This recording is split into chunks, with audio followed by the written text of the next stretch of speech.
Hi everyone, welcome to VSP unity. ఈరోజు మనం ఈ వీడియోలో సెమ్ 2కి సంబంధించి యూనిట్ 1లో లాస్ట్ క్వశ్చన్, ఇంపార్టెంట్ క్వశ్చన్ని డిస్కస్ చేసే ప్రయత్నం చేద్దాం. ఈ ఒక్కో క్వశ్చన్తో మనం యూనిట్ 1కి సంబంధించి నేను ఏవైతే ఇంపార్టెంట్ క్వశ్చన్స్ అని ఇచ్చానో వాటిని కంప్లీట్ చేసినట్టు ఉంటుంది. మన ఛానల్కి ఎవరైనా ఫస్ట్ టైం వచ్చిన వాళ్ళు ఉన్నట్లయితే సబ్స్క్రైబ్ చేసుకోవడం మాత్రం మర్చిపోకండి. వీడియోని ఎండ్ వరకు చూసే ప్రయత్నం చేయండి. ఓకే, ఏదైనా డౌట్స్ ఉంటే కింద కామెంట్ సెక్షన్లో కామెంట్ చేయండి. అదేవిధంగా మీకు తెలిసిన వాళ్ళకు, మీ ఫ్రెండ్స్కి, అందరికీ మన ఛానల్ లింక్ని షేర్ చేసే ప్రయత్నం చేయండి. సో ఇది యూనిట్ 1లో మనం టోటల్గా 30 ఇంపార్టెంట్ క్వశ్చన్స్ ఇచ్చాం. అందులో 10th క్వశ్చన్ అనమాట. ఇది ఒక క్వశ్చన్, ఒక వీడియో అనేది ఇంపార్టెంట్ క్వశ్చన్స్కి సంబంధించింది, అందుకే ఇక్కడ 11 చూపిస్తుంది మనకు. సో ఇది 10th క్వశ్చన్. ఈ క్వశ్చన్ కంప్లీట్ అయితే మనకు ఫస్ట్ యూనిట్లో ఆల్మోస్ట్ ఆల్ అన్ని ఇంపార్టెంట్ కంప్లీట్ అయినట్టు. అంటే ఇవే క్వశ్చన్స్ ఎగ్జామ్లో వస్తాయి అంటే ఖచ్చితంగా రావు. ఈ మెథడ్ పైన వస్తాయి. మనం ఇక్కడ ఏవైతే మెథడ్స్ డిస్కస్ చేశాము, 10 ప్రాబ్లమ్స్ 10 వీడియోస్ ఉన్నాయి అంటే 10 మెథడ్స్ ఉన్నాయని అర్థం. ఈ 10 మెథడ్స్ నేర్చుకోండి పర్ఫెక్ట్గా. ఈ 10 మెథడ్స్ పైన ఏదో ఒక క్వశ్చన్ రావడం జరుగుతుంది అనమాట ఎగ్జామ్లో. ఓకే, సో మనం వీడియోలోకి ఎంటర్ అయ్యే ముందు మన ఛానల్కి ఎవరైనా ఫస్ట్ టైం వచ్చిన వాళ్ళు ఉన్నట్లయితే సబ్స్క్రైబ్ చేసుకోవడం మాత్రం మర్చిపోకండి. మనం ఆలస్యం చేయకుండా వీడియోలోకి ఎంటర్ అవుదాం. వితిన్ 5 to 6 minutesలో వీడియోని కంప్లీట్ చేసే ప్రయత్నం చేద్దాం. ఓకే, సో ఇచ్చిన ఈ విధంగా మనకు డిఫరెన్షియల్ ఈక్వేషన్ ఇస్తే మనం ఏం చేయాలి, ఆ డిఫరెన్షియల్ ఈక్వేషన్ని మనం ఏ విధంగా సాల్వ్ చేయాలి. ఈ విధంగా డిఫరెన్షియల్ ఈక్వేషన్ ఇస్తే దాన్ని మనం ముందు MdX ప్లస్ Ndyతో కంపేర్ చేస్తాం. ఇచ్చిన differential equation MdX plus Ndy is equal to 0 ఫామ్లో ఉందా లేదా చెక్ చేస్తాం. ఉన్నట్లయితే అక్కడ M వచ్చేసి x³ ప్లస్ y³ ప్లస్ 1 అవుతుంది. ఓకే, N వచ్చేసి xy² అవుతుంది. ఓకే, సో ఇప్పుడు మనం ఏం చెక్ చేయాలి, ఇది ఎగ్జాక్ట్ డిఫరెన్షియల్ ఈక్వేషనా కాదా అన్నది చెక్ చేయాలి. ఇది ఎగ్జాక్ట్ డిఫరెన్షియల్ ఈక్వేషన్ అయితే డైరెక్ట్గా జనరల్ సొల్యూషన్ ఉంటుంది. ఇది ఎగ్జాక్ట్ డిఫరెన్షియల్ ఈక్వేషన్ కాకపోతే మనం ఇంటిగ్రేటింగ్ ఫ్యాక్టర్స్ని ఫైండ్ అవుట్ చేయాల్సి ఉంటుంది. ఓకే, ఎగ్జాక్ట్ డిఫరెన్షియల్ ఈక్వేషన్ కాదా అని ఏ విధంగా చెక్ చేస్తాం, ∂M/∂y is equal to ∂N/∂x చేస్తాం ఫస్ట్. ఇది ఈక్వల్ అయితే మనం ఇచ్చిన డిఫరెన్షియల్ ఈక్వేషన్ని ఎగ్జాక్ట్ అంటాం. ఇది ఎగ్జాక్ట్ డిఫరెన్షియల్ ఈక్వేషన్ అయితే జనరల్ సొల్యూషన్ వచ్చి integral MdX plus integral Ndy is equal to C అవుతుంది. ఇక్కడ y అనేది కాన్స్టెంట్గా తీసుకుంటాం, ఇక్కడ ఓ టర్మ్స్ వితౌట్ x తీసుకుంటాం, x లేని టర్మ్స్. ఓకే, సో ఇది మనకు రిక్వైర్డ్ జనరల్ సొల్యూషన్ అవుతుంది, ఎగ్జాక్ట్ డిఫరెన్షియల్ ఈక్వేషన్ అవుతాయి. ఒకవేళ ఇచ్చిన డిఫరెన్షియల్ ఈక్వేషన్ నాన్ ఎగ్జాక్ట్ అయితే, నాన్ ఎగ్జాక్ట్ అంటే ఈ రెండు నాట్ ఈక్వల్ అయితే ఏం చేయాలి, ఇంటిగ్రేటింగ్ ఫ్యాక్టర్స్ని ఫైండ్ అవుట్ చేయాలి. ప్రీ డిఫైన్డ్ ఇంటిగ్రేటింగ్ ఫ్యాక్టర్స్ ఉంటే వాటిని మనం యూజ్ చేయం, అంటే ఆ మెథడ్ మనం చెప్పలేదు. సో అవి కాకుండా మనకు 4 మెథడ్స్ ఉన్నాయి. ఒకటి 1/mx minus ny and 1/mx plus ny, 1/mx plus ny. Okay, next f of x is equal to 1/n into ∂M/∂y minus ∂N/∂x, ∂M/∂y minus ∂N/∂x. తర్వాత f of y is equal to 1/n into m into ∂N/∂x minus ∂M/∂y. ఓకేనా, so ఈ విధంగా మనకు 4 integrating factors ఉన్నాయన్నమాట. So ఇది డైరెక్ట్గా integrating factor కాదండి, వీటికి మళ్ళీ ఇంటిగ్రేటింగ్ ఫ్యాక్టర్ రాస్తాం, e power of integral f of x dx. Okay, దీనికి e power of integral f of y dy అని రాస్తాం. ఇవి ఇంటిగ్రేటింగ్ ఫ్యాక్టర్స్ అవుతాయి. మరి ఎగ్జాక్ట్ డిఫరెన్షియల్ ఈక్వేషన్ కాకపోతే ఈ ఇంటిగ్రేటింగ్ ఫ్యాక్టర్స్ని ఫైండ్ అవుట్ చేస్తాం. వచ్చిన ఇంటిగ్రేటింగ్ ఫ్యాక్టర్ని దీన్ని ఈక్వేషన్ నెంబర్ 1 అనుకుంటాం. ఈక్వేషన్ నెంబర్ 1కి బోత్ సైడ్స్ మల్టిప్లై చేస్తాం. చేసిన తర్వాత ఏదైతే మన కొత్త డిఫరెన్షియల్ ఈక్వేషన్ వస్తుందో ఆ కొత్త డిఫరెన్షియల్ ఈక్వేషన్కి జనరల్ సొల్యూషన్ డైరెక్ట్గా చేసేస్తాం. ఆ కొత్త డిఫరెన్షియల్ ఈక్వేషన్ ఆటోమేటిక్గా ఎగ్జాక్ట్ డిఫరెన్షియల్ ఈక్వేషన్ అవుతుంది. ఓకే, మన టార్గెట్ ఏంటి ఇప్పుడు, ఇది ఎగ్జాక్టా కాదా చెక్ చేద్దాం. ∂M/∂y చేయాలి అంటే విత్ రెస్పెక్ట్ టు y చేస్తే x కాన్స్టెంట్ అవుతుంది, x³ 0 అవుతుంది, y³ 3y² అవుతుంది, కాన్స్టెంట్కి 0. మొత్తం పైన ఇది 3y² రావడం జరిగింది. సో ఇక్కడ ∂N/∂y x చేస్తే విత్ రెస్పెక్ట్ x కాబట్టి y² కాన్స్టెంట్ అవుతుంది, xకి 1 అవుతుంది, అంటే y² అవుతుంది. మీరు ఇక్కడ గమనిస్తే క్లియర్గా ∂M/∂y అనేది ∂N/∂xకి నాట్ ఈక్వల్గా ఉంది.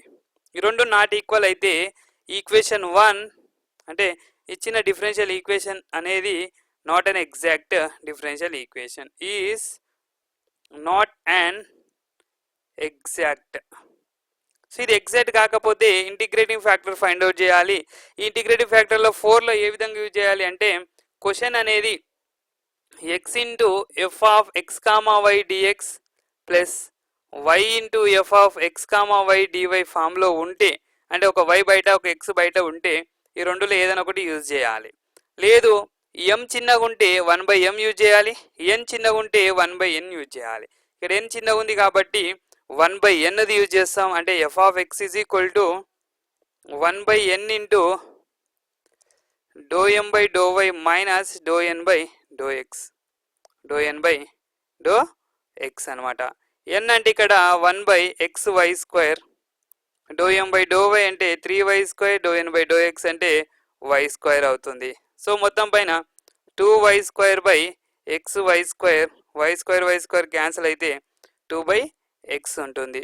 సో 2/x ఇదేంటి ఎఫ్ ఆఫ్ ఎక్స్ అనమాట. ఇంటిగ్రేటింగ్ ఫ్యాక్టర్ ఫైండ్ అవుట్ చేయాలి. ఇంటిగ్రేటింగ్ ఫ్యాక్టర్ ఏమవుతుంది, ఈ power of integral F of X DX అనేది ఇంటిగ్రేటింగ్ ఫ్యాక్టర్. ఈ power of integration of 2/x DX, ఇక్కడ 2 బయటికి తీస్తే ఈ power of 2 integral 1/x dx అవుతుంది. అంటే ఇంటిగ్రేషన్ ఆఫ్ 1/x డిఎక్స్ని మనం ఏమని రాసుకోవచ్చు,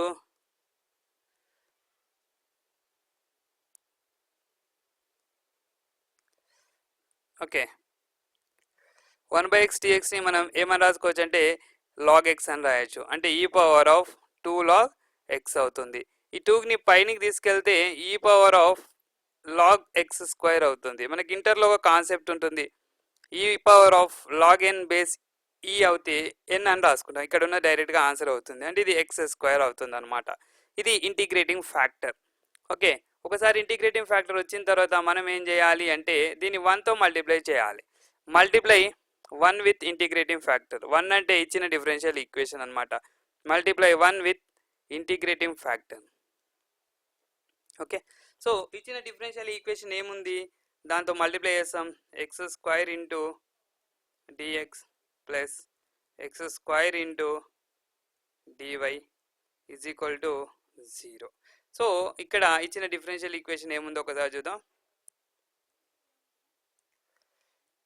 x³ plus y³ plus 1 xy², x³ plus y³ plus 1 xy² ఉంది చూడండి. ఓకే,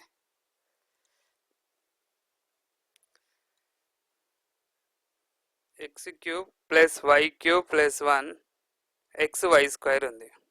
ఓకే, సో ఇప్పుడు ఇది ఈక్వేషన్ నెంబర్ 2 అనుకుంటే ఇది ఏ విధంగా ఉంది, m1 dx plus n1 dy ఫామ్లో ఉంది. n1 dy is equal to 0 ఫామ్లో ఉంది. ఒకసారి చెక్ చేద్దాం ఇది ఎగ్జాక్ట్లో ఉందా లేదా. m1 is equal to x⁵ 5 plus x² y³ plus x², n1 వచ్చేసి x³ y² ఉంది. Do m1 by do y చేస్తే విత్ రెస్పెక్ట్ y కాబట్టి xలు కాన్స్టెంట్స్ అవుతాయి, ఇది 0 అవుతుంది. ఇక్కడ x² y³ 3y² ప్లస్ 0, మొత్తం పైన ఇది 3x² y² అవుతుంది. ఇక్కడ do n1 by do x చేస్తే విత్ రెస్పెక్ట్ x కాబట్టి y కాన్స్టెంట్ అవుతుంది, 3x² అవుతుంది. సో 3x² y² అవుతుంది. సో ఓవరాల్గా do m1 by do y is equal to do n1 by do x అయింది. అంటే equation 2 is an exact differential equation.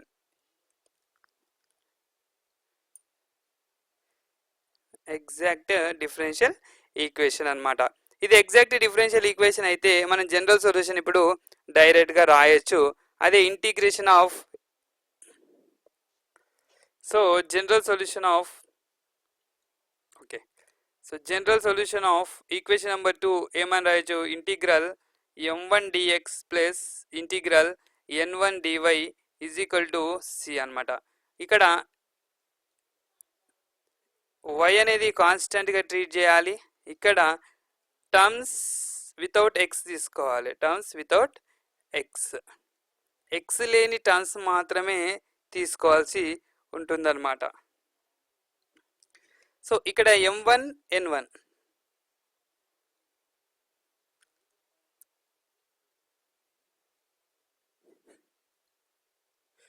Okay. So ఇక్కడ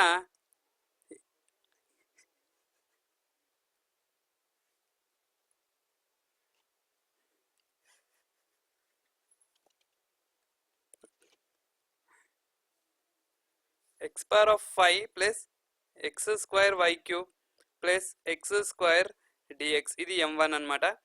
N1లో X లేని term చూడండి, ఇక్కడ N1లో ఇందులో ఉన్నది ఒక టర్మ్, అందులో ఎక్స్ ఉంది, అంటే ఏం లేదనమాట, 0 dy తీసుకోవాలి. Is equal to c. With respect x చేసిన వై కాన్స్టెంట్గా ట్రీట్ చేయాలన్నా. సో ఇక్కడ నుంచి మనకు డిఫరెన్షియేషన్ ఇంటిగ్రేషన్ ఏ విధంగా చేయాలో మనకు ఐడియా ఉంది, రైట్. ఇంటిగ్రేషన్ చేస్తే మనకి ఏదైతే ఆన్సర్ వస్తుందో అదే మన final answer. X to the power of 5, x to the power of ఎన్కి integration x to the power of n+1/n+1 అని మనకు తెలుసు. అంటే x to the power of 6/6 plus ఇక్కడ వై కాన్స్టెంట్ని వై క్యూబ్ని బయటికి తీసుకుంటే x³ 3 అవుతుంది, ఇక్కడ కూడా x³ 3 అవుతుంది, is equal to c. So దీన్ని మనం ఎల్సిఎం చేస్తే మనకి ఏమొస్తుంది, 6 యాజ్ ఎల్సిఎం వస్తుంది, x⁻6 plus 2x³ plus 2x³ is equal to 6c అనేది మనకు ఆన్సర్గా రావడం జరుగుతుంది అనమాట, 6c. ఇది మనకు కావాల్సిన required general solution of given differential equation. I hope all you understand. మీకు అందరికి అర్థమైందని అనుకుంటున్నాను. మనం యాక్చువల్గా నెక్స్ట్ వీడియోలో ఈ వీడియోలో ఏ విధంగా పాస్ కావాలన్న విషయాన్ని డిస్కస్ చేద్దాం అనుకున్నాం కదా, అది నేను సపరేట్ వీడియో చేస్తానండి, డోంట్ వరీ. ఏ విధంగా పాస్ అవ్వాలి అన్న దాని గురించి ఒక సపరేట్ వీడియోని చేస్తాను, ఆ వీడియోని చూడండి. మనకు ఎగ్జామ్ టైంలో చేసే ప్రయత్నం చేస్తాను, నాకు కూడా టైం దొరకట్లేదండి, సారీ. అండ్ నెక్స్ట్ మనం యూనిట్ 2ని స్టార్ట్ చేద్దాం.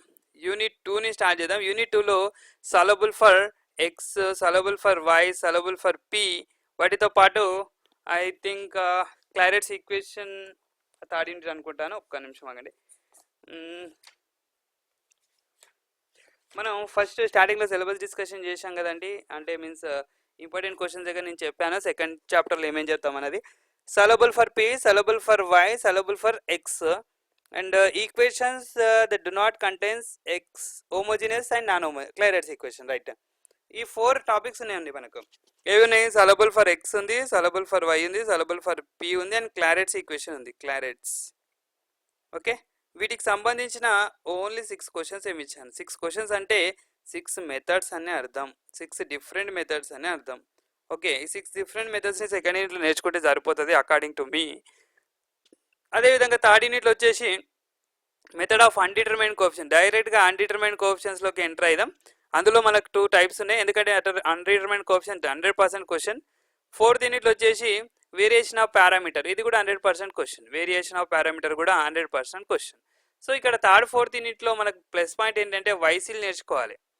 వైసీ కాంప్లిమెంటరీ ఫంక్షన్ ఏ విధంగా ఫైండ్ అవుట్ చేయాలి నేర్చుకున్నాం అనుకోండి, లాంగ్ షార్ట్ ఆన్సర్స్లో 4 షార్ట్ ఆన్సర్స్ అటెంప్ట్ చేయొచ్చు ఓన్లీ వైసీ పైననే.